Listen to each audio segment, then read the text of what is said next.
Ken Trahan with our First NBC Bank Weekend Review, brought to you by First NBC Bank with 32 locations throughout the greater New Orleans area and beyond. That's First NBC Bank, proud sponsor of SportsNola.com. Wimbledon finals, well, it was a case of two completely different matches. On Saturday, if you blinked an eye, it was over with. Petra Kvitova winning her second title in 4 years as she blasted Eugenie Bouchard of Canada 6-3, 6-love. This was never close. Kvitova, my pick to win it all before it started, made me look good.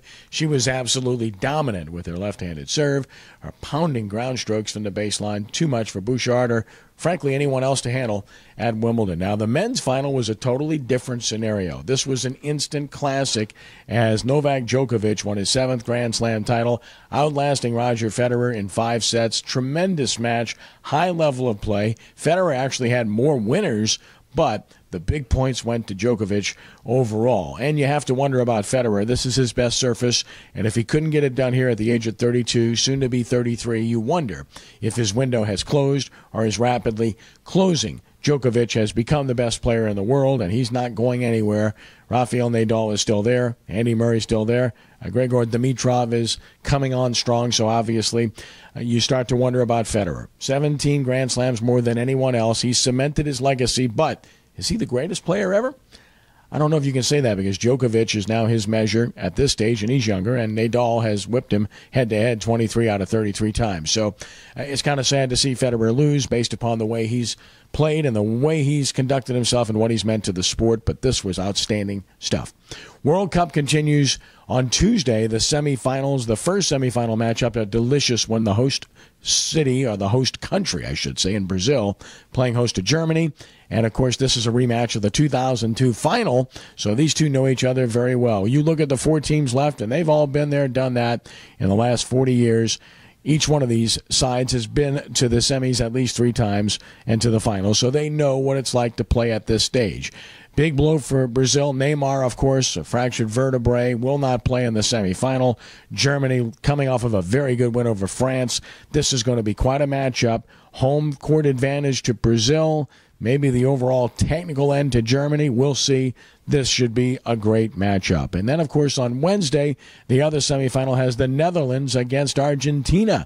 And the Argentinian side has an injury problem of its own. Di Maria out with a thigh injury. That's going to hurt them. Netherlands winning in PKs against Costa Rica. Of course, they have their two-headed monster in Van Persie and Robin. And as for Argentina, they've simply got the best player in the world in Messi. So this is going to be quite a matchup. Maybe a slight edge to Argentina being close to home.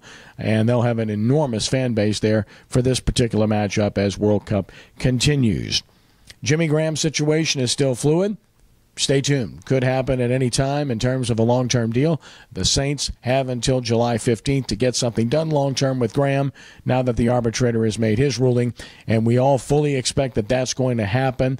They're doing it quietly. That's as it should be, but obviously the end line is in sight, so they've got to be able to get this done before July 15th rolls around. NBA free agency, the latest on that front. Chris Bosh, serious talks with Houston. As for LeBron James, we'll see.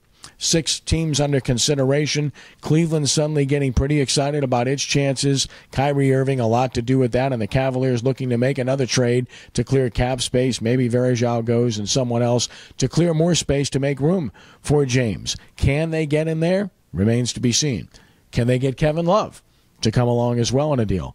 That is less likely, probably one or the other, although if they pull both, certainly it would be a bonanza for the Cleveland franchise, and that remains to be seen. But there's no doubt that Cleveland is a real consideration for James. And, oh, by the way, on that front, Dan Gilbert's letter following the decision has been pulled from the Cleveland Cavaliers website.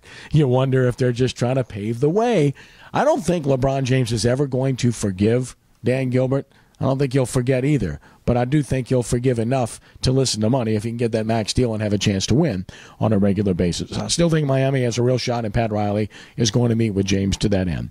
As for the Zephyrs, things not going well. They got swept in Memphis, losing yesterday 5-2. Road trip continues at Oklahoma City. Boy, this has been a season of streaks for the Z's. They went off and just played great for about a month, and now suddenly they've hit the skids. And ultimately, when you have so many roster moves, you figure it's going to be an up-and-down ride, and they're kind of on that down cycle right now with Oklahoma City hosting the Zephyrs, starting that series in OKC Monday evening. As for the Voodoo, they're back in action Monday night, 7:30. It's a national TV audience against Pittsburgh. Blacked out locally. You can listen to it on WRNO 99.5 FM, WRNO.com. And these are two teams heading in different directions. The Voodoo have lost 6 consecutive games, and they're 2-12. Pittsburgh has won 9 straight games, and they're 12-3. And oh, by the way, they've smashed the Voodoo not once but twice, both times in Pittsburgh. This one, of course, is at Smoothie King Center. Adam Kennedy, the young quarterback, continuing to progress, played pretty well in Portland, and the Voodoo hoping he'll play better. More roster moves this past week as they try to find the kind of guys they want around here that are going to compete the rest of the way with 4 games remaining and playing for nothing but pride, since a playoff spot is completely out of the picture. That's Monday night, 7:30 at Smoothie King Center, the Voodoo taking on the Pittsburgh Power. Of course, we hope you will check out our brand new site, sportsnola.com. It's all new. We think you will love it. Launched on Monday, and it doesn't get any better than this. We look for your response. We look for your feedback. We look for your support. And, of course, we think that you're going to love it. Pass it on to friends. That's the new look, sportsnola.com. Check it out and enjoy. And that's our First NBC Bank Weekend Review, brought to you by First NBC Bank, with 32 locations throughout the greater New Orleans area and beyond. That's First NBC Bank, proud sponsor of SportsNola.com. And for Lenny, who's not here this week, enjoy yourself, Lenny. I'm Kenny. Have a great week, and God bless.